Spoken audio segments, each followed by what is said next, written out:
Shalom saudara Bapak Ibu, apa kabarnya semua? Senang kita ketemu kembali di program Bible Study CK7. Hari ini kita akan belajar juga firman yang luar biasa. Tapi sebelum itu mari kita pejamkan mata, mari kita memuji dan menyembah Tuhan terlebih dahulu. Mari kita sembah Dia ya Tuh, ya saudara. Ya radabasi kita. Sungguh baik Tuhan. Terima kasih Bapa.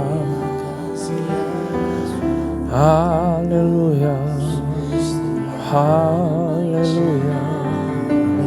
Ku mau memuji-Mu, ku mau sembah-Mu Tuhan. Oh Allah yang baik.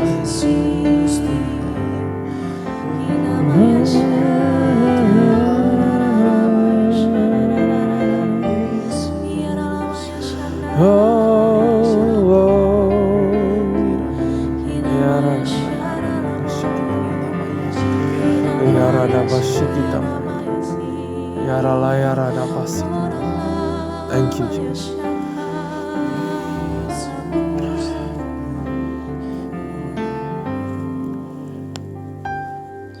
Yesus, Engkau baik, sungguh baik, sangat baik. Yesus, Engkau baik, sungguh baik, sangat baik. Kasih-Mu tak berkesudahan, kasih-Mu kekal selamanya. Aku telah mengenal kasih karunia-Mu, aku telah mengenal kasih karunia-Mu. Kau kaya, rela jadi miskin, supaya aku jadi kaya. Hosana, Hosana, bagi Yesus Allahku. Hosana, Hosana, bagi Yesus Tuhanku.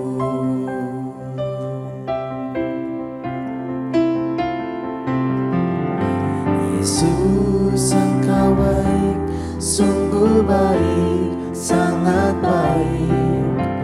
Yesus, Engkau baik, sungguh baik, sangat baik. Kasih-Mu tak berkesudahan, kasih-Mu kekal selamanya. Aku telah mengenal kasih karunia-Mu, aku telah mengenal kasih karunia-Mu. Kau kaya, rela jadi miskin, supaya aku jadi kaya. Hosana, Hosana, bagi Yesus Allahku. Hosana, Hosana, bagi Yesus Tuhanku. Hosana, Hosana, bagi Yesus Allahku. Hosana, Hosana, bagi Yesus Tuhanku. Hosana.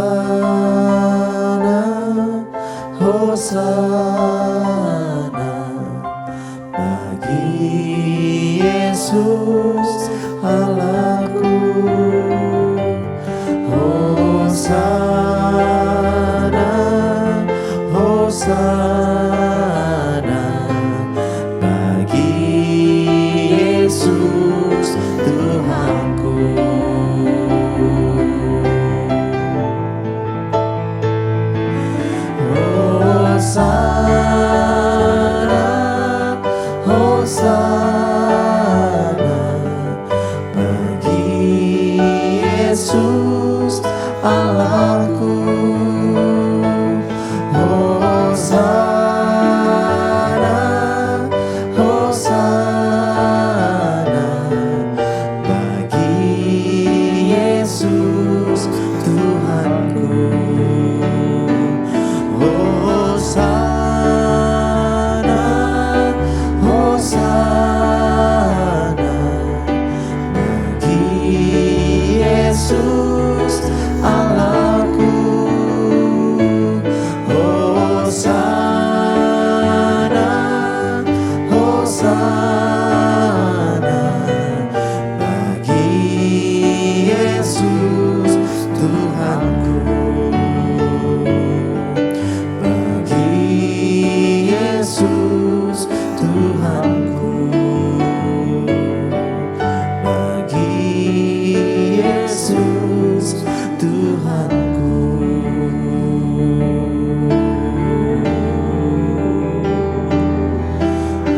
Haleluya,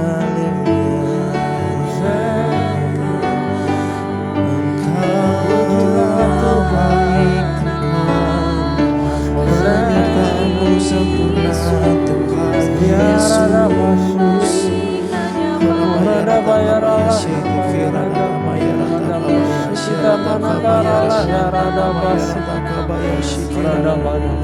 Terima kasih ya Tuhan, terima kasih ya Sungguh baik, sangat baik Tuhan. Yesus. Tuhan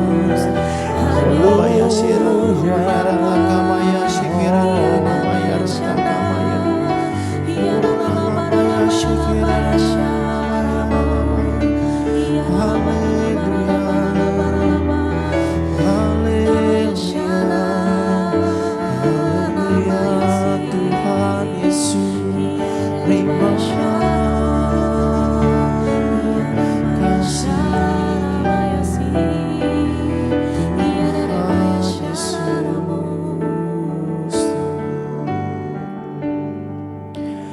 Ku tahu Bapa peliharaku, Dia baik, Dia baik. Ku yakin Dia selalu sertaku. Dia baik bagiku. Ku tahu Bapa peliharaku, Dia baik, Dia baik. Ku yakin Dia selalu sertaku. Dia baik bagiku. Lewat badai cobaan, semuanya mendatangkan kebaikan. Ku tahu Bapa peliharaku, Dia baik bagiku.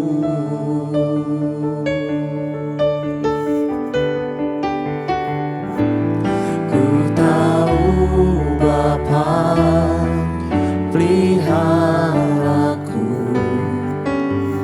Dia baik, Dia baik.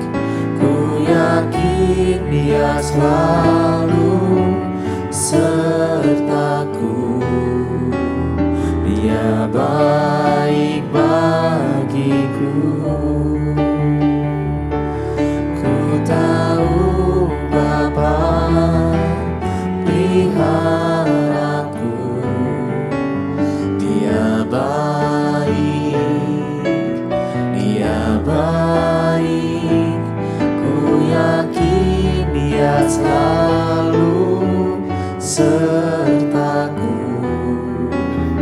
Dia baik bagiku.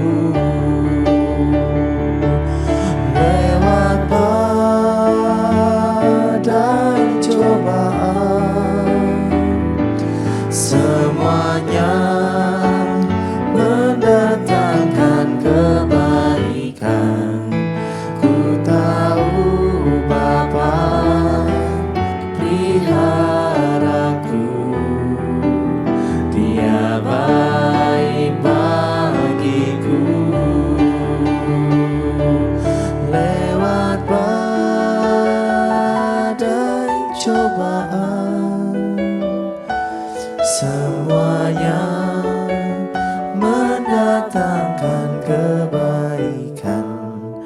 Ku tahu Bapa peliharaku, Dia baik bagiku.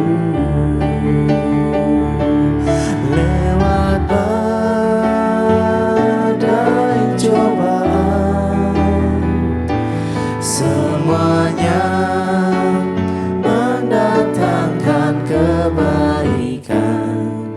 Ku tahu Bapa peliharaku, Dia baik bagiku. Dia baik bagiku. Dia baik bagiku.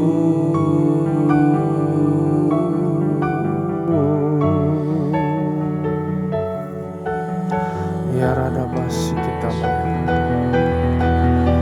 Oh rada bayar rada basi.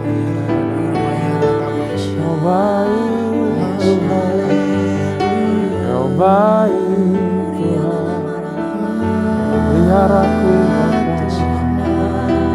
Thank you. Oh, ya rada basi. Terima kasih Tuhan buat pemeliharaanmu, sehingga kami sebagaimana ada sekarang, semua karena kasih setiamu. Tuhan, berkati hambamu, berikan urapan di bibir hambamu, supaya katakan sesuatu yang baik. Lindungi hambamu di balik salibmu, berkati jemaat biar fokus, kami boleh mengerti rahasia di balik firman-Mu. Hanya di dalam nama Tuhan Yesus kami siap belajar Tuhan. Haleluya. Amin. Ya, shalom sekali lagi saudara. Yuk kita buka firman Tuhan. Kita buka 2 Samuel pasal yang ke-3. Mari kita buka 2 Samuel pasal yang ke-3.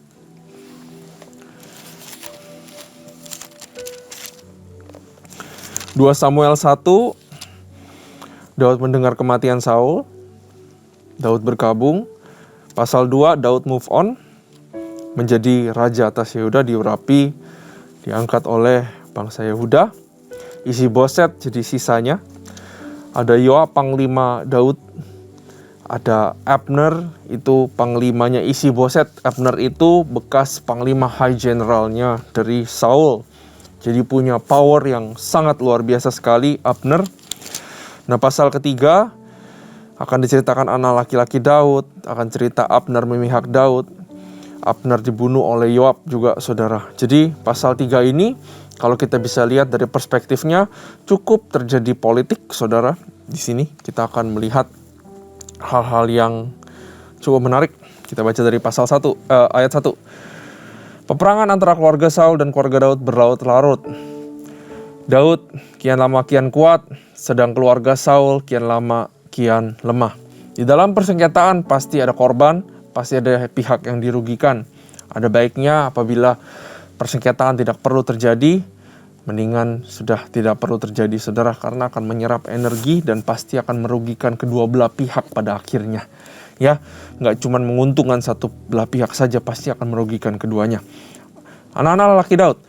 Di Hebron lahirlah bagi Daud anak laki-laki, anak sulungnya ialah Amnon dari Ahinoam perempuan Israel. Anak yang kedua ialah Kileab dari Abigail bekas istri Nabal orang Karmel. Ketiga ialah Absalom, anak dari Maka, anak perempuan Talmai raja Gesur. Yang keempat ialah Adonia, anak dari Hagit. Yang kelima ialah Sefaka, anak Abital. Dan yang keenam ialah Yitrem dari Egla, istri Daud. Semuanya ini dilahirkan bagi Daud di Hebron. Nah saudara, kalau saudara ingat Daud tadi ke Hebron waktu itu istrinya 2 saudara. Tapi sekarang istrinya udah jadi 6 saudara. Dan nanti kita akan lihat bahwa anak-anaknya problematik semua. 3 anak yang dimention di sini. Adonia coba ngambil tahta Daud. Amnon sexually abuse Tamar, Absalom bunuh Amnon, mau ambil kerajaan juga. Daud keluarganya tidak begitu unity, sama sekali tidak unity, saudara. Sangat disayangkan untuk seorang raja yang diurapi dan terus menang dalam peperangan. Nah, mari kita lanjut. Abner memihak Daud. Selama ada peperangan antara keluarga Saul dan keluarga Daud, maka Abner makin mendapat pengaruh di antara keluarga Saul. Daud makin kuat, tapi Abner juga makin kuat. Saul punya gundik yang bernama Rispa. Dia anak perempuan ayah. Berkatalah Isi-Boset kepada Abner, "Mengapa kau hampiri gundik ayahku, concubine ayahku? Kenapa kau hampiri?"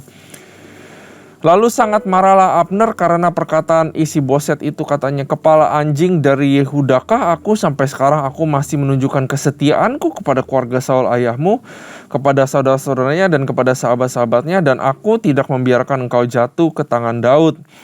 Tetapi sekarang engkau menuduh aku berlaku salah dengan seorang perempuan." Ya. Jadi Abner tersinggung dan juga terpojok, ya, karena kalau mendekati gundiknya, ya, apalagi gundiknya Saul, itu artinya itu mau mendapatkan tahta raja. Pada zaman dahulu seperti itu. Isi-Boset tahu, maka ditegur si Abner. Nah, Abner merasa tersinggung juga, merasa dipergok juga, merasa juga mungkin dia lihat dia nggak ada harapannya aja nih berada di bawahnya Isi-Boset, makanya dia mau ke Daud, saudara. Ya, kiranya Allah menghukum Abner bahkan lebih lagi daripada itu. Ini ayat 9.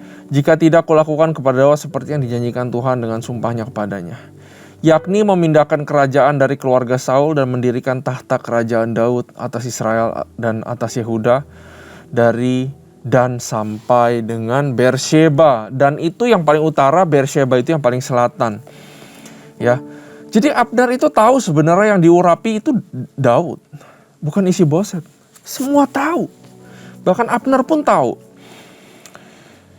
Kalau menurut saya di sini, Abner mengumpulkan kekuasaan di bawah Isi-Boset yang merupakan adalah Isi-Boset bukan raja yang kuat, raja yang lemah.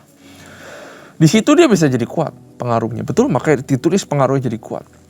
Justru dengan itu dia mau memindahkan kuasa seluruh orang-orangnya Saul, ya, suku-suku yang di bawah kepemimpinan Isi-Boset untuk dipindahin semua ke Daud. Dan mungkin di situ dia bisa mendapat jabatan, pangkat, dan diangkat sama Daud, saudara. Ada sedikit politik yang saya dilihat di sini. Kalau dia sudah tahu Daud adalah raja yang diurapi Tuhan, kenapa dia capek-capek di bawah Isi-Boset? Ya, dia tahu dia mau berlindung kepada Daud satu hari nanti, dan untuk berlindung di bawah Daud, dia harus bawa sesuatu kepada Daud. Nah, ayat 11. "Dan Isi-Boset tidak dapat lagi menjawab sepatah kata apapun kepada Abner karena takut kepadanya." Ya, kelihatan bahwa Isi-Boset ini sebenarnya bukan raja lah. Dia raja cuma jabatan doang. Tapi dia sama sekali bukan raja yang kuat. Dia takut kepada Abner. Dia cuma puppet doang. Abner kingmaker. Dia cuma puppet doang, kaki tangannya Abner dimanipulasi. Nah, kita lanjut baca ayat 12. "Lalu Abner mengirim utusan kepada Daud dengan pesan, 'Milik siapakah negeri ini? Adakanlah perjanjian dengan aku, maka sesungguhnya aku akan membantu engkau untuk membawa seluruh orang Israel memihak kepadamu.'" Lihat, kalau pengaruh udah kuat, aku bisa bawa seluruh orang Israel. Bikinlah perjanjian kepadaku. Jadi Abner juga pintar, saudara. Ayat 13, jawab Daud, "Baik, aku akan mengadakan perjanjian dengan engkau. Daripada bunuh-bunuhan, lebih baik diselesaikan dengan damai sejahtera." Saya percaya Daud hatinya tetap bersih. "Baiklah, aku akan mengadakan perjanjian dengan engkau. Hanya satu hal ku minta daripadamu, yakni engkau tidak akan menghadap aku kecuali jika engkau membawa lebih dahulu Mikal, anak perempuan Saul, apabila engkau datang menghadap aku." Daud mengirim utusan juga kepada Isi-Boset, anak Saul, dengan pesan, "Berikanlah istriku Mikal yang telah kuperoleh dengan 100 kulit katan orang Filistin." Lalu Isi-Boset menyuruh mengambil perempuan itu daripada suaminya. Jadi Mikal itu sudah bersuami lagi, yakni Paltiel bin Lais, dan suaminya berjalan bersama-sama dengan dia sambil mengikuti dia dengan menangis sampai ke Bahurim. Lalu berkatalah Abner kepadanya, "Ayo pulanglah." Maka pulanglah Iya. Nah, saudara, apa yang kita dapat di sini itu adalah bahwa Daud, karena dia tahu bangsa Israel mau dibawa kepada Daud, dan Daud pengen menunjukkan bahwa dia tidak ada dendam sama sekali dengan Saul, dengan the house of Saul. Makanya dia bilang dia mau memperoleh kembali Mikal yang adalah anaknya Saul. Ada sedikit warna-warna politik juga di balik ini, saudara. Nah, ayat 14, Daud mengirim utusan juga kepada Isi-Boset anak Saul dengan pesan, berikanlah istriku Mikal yang telah kuperoleh dengan 100 kulikatan. Ayat 17, kita lanjut. Sementara itu berundinglah Abner dengan para tua-tua orang Israel, katanya, telah lama kamu menghendaki Daud menjadi raja atas kamu, maka sekarang bertindaklah, sebab Tuhan sudah berfirman tentang Daud demikian, dengan perantaran hambaku Daud aku akan menyelamatkan umatku Israel dari tangan orang Filistin dan dari tanganku semua musuhnya. Abner bicara kepada orang Benyamin. Pula Abner pergi membicarakan dengan Daud di Hebron segala yang sudah dipandang baik oleh orang Israel dan seluruh kaum Benyamin. Ya, karena Saul adalah dari Benyamin, Abner juga dari Benyamin. Benyamin lumayan banyak memegang kekuasaan di Israel, makanya Abner juga berbicara kepada Benyamin secara khusus. Ketika Abner datang kepada Daud di Hebron bersama 20 orang, maka Daud mengadakan perjamuan bagi Abner dan orang-orang yang menyertainya. Jadi Daud tidak menyambut Abner dengan kekerasan, tapi dengan perjamuan, saudara. Nah, kita lihat bahwa ketika Abner datang kepada Daud di Hebron 20 orang diadakan perjamuan, ayat 21, berkatalah Abner kepada Daud, baiklah aku bersiap untuk pergi mengumpulkan seluruh orang Israel kepada Tuanku Raja, supaya mereka mengadakan perjanjian dengan Tuanku dan Tuanku menjadi raja atas segala yang dikehendaki hatimu. Lalu Daud membiarkan Abner pergi dan berjalanlah ia dengan selamat. Ya, harusnya dia gak selamat, saudara, karena dia adalah dendam kusumatnya si Yoab. Yoab kan adiknya Asahel dibunuh sama Abner. Harusnya si Yoab itu ngejar bunuh si Abner, tapi Abner lagi nggak ada. Nah, Abner dibunuh oleh Yoab juga pada akhirnya. Ayat 22, anak buah Daud dan Yoab baru aja pulang setelah mengadakan penggerebekan, dan mereka membawa pulang jarahan yang banyak. Tetapi Abner tidak lagi bersama-sama Daud di Hebron, sebab ia telah dilepasnya pergi dengan selamat. Ketika Yoab bersama segenap tentaranya sudah pulang, diberitahukan kepada Yoab demikian, Abner bin Ner telah datang tadi kepada raja, dan ia dibiarkan pergi dengan selamat loh. Kemudian pergilah Yoab kepada raja, katanya, dia rebuke si Daud. Apakah yang telah kau perbuat? Ya, kelihatan bahwa Yoab ini memang panglima, anak Zeruya ini semua warrior, gak takut, berani semua. Abner telah datang kepadamu, mengapa engkau membiarkan begitu saja? Apakah engkau tidak kenal Abner bin Ner? Ia datang untuk memperdaya engkau dan untuk mengetahui gerak-gerikmu dan untuk mengetahui segala yang hendak kau lakukan. Sesudah itu keluarlah Yoab meninggalkan Daud dan menyuruh orang menyusul Abner. Jadi Abner yang udah pergi disuruh disusul sama orangnya Yoab. Lalu mereka membawanya kembali dari Perigi Sira tanpa diketahui Daud. Ketika Abner kembali ke Hebron, maka Yoab membawanya sebentar ke samping di tengah-tengah pintu gerbang, seakan-akan hendak berbicara dengan dia dengan diam-diam. Kemudian ditikamnya lah dia di sana pada perutnya sehingga ia mati, membalas darah Asahel adiknya. Ketika hal itu didengar Daud, kemudian berkatalah ia, aku dan kerajaanku tidak bersalah di hadapan Tuhan sampai selama-lamanya terhadap darah Abner bin Ner itu. Biarlah itu ditanggung oleh Yoab sendiri dan seluruh kaum keluarganya. Biarlah dalam keturunan Yoab tidak putus-putusnya ada orang yang mengeluarkan lelehan, yang sakit kusta, yang bertongkat, yang tewas oleh pedang, atau yang kekurangan makanan. Jadi Daud juga marah, saudara, karena Daud pengen menyelesaikan semuanya dengan peaceful. Tapi Yoab gak bisa mengampuni. Demikianlah Yoab dan Abisai anaknya membunuh Abner karena ia telah membunuh Asahel adik mereka di Gibeon dalam pertempuran. Dan berkatalah Daud kepada Yoab dan kepada segala rakyat yang bersama-sama dengan dia, koyakkan pakaianmu, lilitkanlah pada tubuhmu kain kabung dan merataplah di depan mayat Abner. Raja Daud sendiri pun berjalan di belakangnya usungan mayat. Ketika orang yang mengubur Abner di Hebron, maka menangislah raja dengan suaranya nyaring pada kubur Abner, dan seluruh rakyat pun menangis. Bisa jadi memang Daud sudah kenal Abner dari dulu karena panglimanya Saul, saudara. Dan Daud di sini sudah memposisikan dirinya sebagai raja. Dia nggak cuman punya kebesaran hati terhadap Yehuda, tapi seluruh kaum bangsa Israel. Dia juga menghargai dan mencintai, saudara. Makanya dia juga berkabung atas Abner. Karena Abner, raja mengucapkan nyanyian ratapan ini, apakah Abner harus mati seperti orang bebal? Tanganmu tidak terikat dan kakimu tidak dirantai.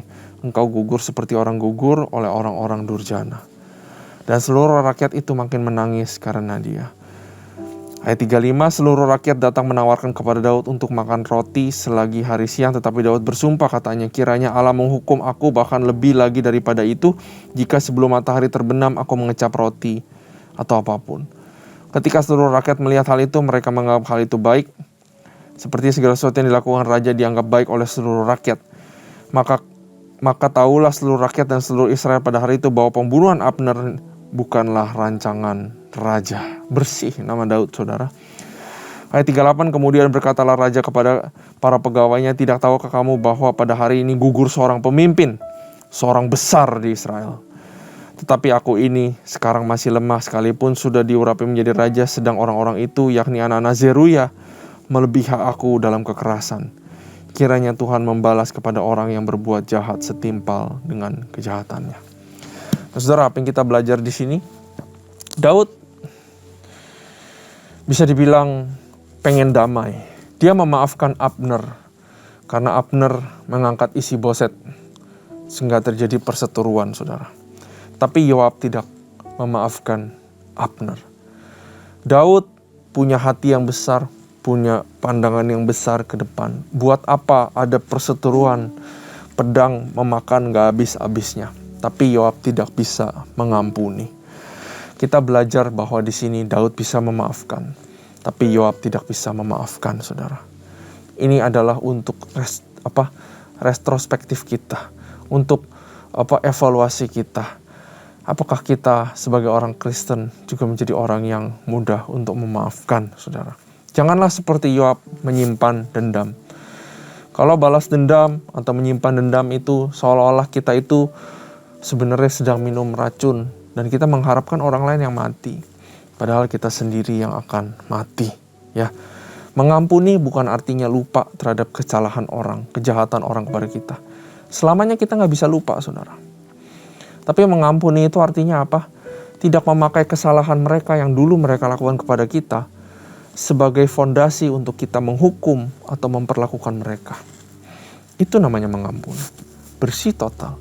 Saya masih ingat kamu berbuat jahat sama saya, tapi saya tidak pakai itu untuk ngejudge kamu sekarang. Saya mau belajar mengasihi kamu dan menerima kamu apa adanya. Itu adalah mengampuni. Ya, mari kita belajar mengampuni, saudara.